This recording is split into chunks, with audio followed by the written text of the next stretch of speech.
नमस्कार साथियों, मैं हूं अरुण। स्वागत है आपका सनातन धार्मिक ज्ञान चैनल पर। आशा करता हूं आप सभी स्वस्थ होंगे। शास्त्रीय नियम के अनुसार इन 4 लोगों को भूलकर भी नहीं देखना चाहिए होलिका दहन। किंवदंतियों के अनुसार पृथ्वी पर हिरण्यकश्यप नामक एक राजा शासन करता था, जो भगवान विष्णु का सबसे बड़ा शत्रु माना जाता था।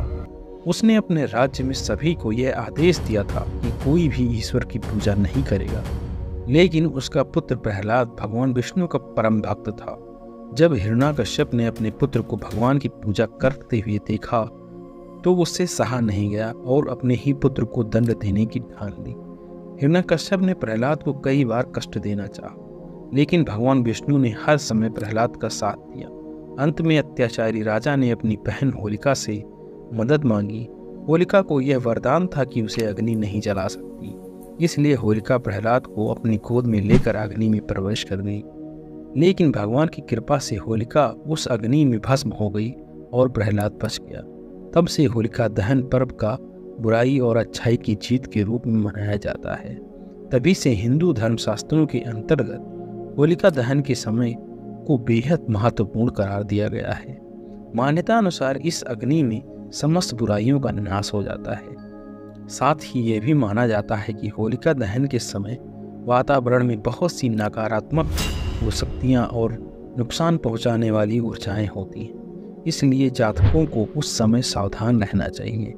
यूँ तो होलिका दहन इस बात का प्रतीक है कि सच्चाई और ईश्वर की भक्ति के आगे बड़े से बड़ा झूठ और असुरी शक्तियाँ कमजोर पड़ने लगती हैं, लेकिन फिर भी शास्त्रीय नियमानुसार ये माना जाता है कि कुछ लोग हैं जिन्हें दहन की अग्नि के दर्शन नहीं करना चाहिए। साथ ही साथ कुछ ऐसे कार्य भी हैं जिन्हें होलिका दहन के दिन नहीं किया जाना चाहिए। आपको बता दें कि होलिका दहन शरीर के भस्म होने का प्रतीक है। यह ठीक वैसे ही है जैसे किसी मृत शरीर का दाह संस्कार करना।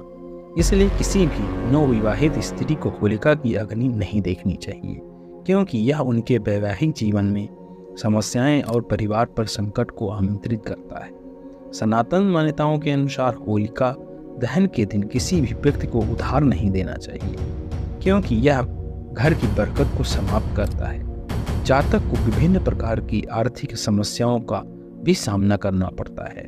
शास्त्रीय नियमानुसार घर परिवार की इकलौती संतान होने पर माता पिता को होलिका की अग्नि नहीं देनी चाहिए। जिनके 2 या उसके अधिक बच्चे हैं, केवल उन्हें ही होलिका दहन करना और देखना चाहिए। होलिका दहन के दिन अपनी माता की अवमानना नहीं करनी चाहिए। अगर संभव हो तो उन्हें कोई उपहार भेंट करें। ऐसा करने से श्री कृष्ण की कृपा उनके ऊपर बनी रहती है। होलिका दहन के लिए कभी भी आम, पीपल और बरगद की लकड़ी का इस्तेमाल नहीं किया जाना चाहिए। इन्हें जलाने से नकारात्मकता आती है और गूलर और अरंडी की लकड़ी का ही प्रयोग करना चाहिए। होलिका दहन का वैज्ञानिक कारण यह भी है कि होली बसंत के मौसम में खेली जाती है, जो सर्दी के अंत और ग्रीष्म ऋतु के बीच की अवधि होती है।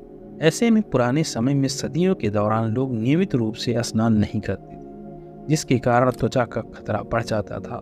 इसलिए होलिका दहन के पीछे छिपा वैज्ञानिक कारण यह भी है कि इस पर्व के दौरान जलाई गई लकड़ियों में वातावरण में फैले हुए नकारात्मक जीवाणु नष्ट हो जाते हैं और होलिका की परिक्रमा करने से शरीर पर जमे हुए कीटाणु भी अलाव की गर्मी से मर जाते हैं।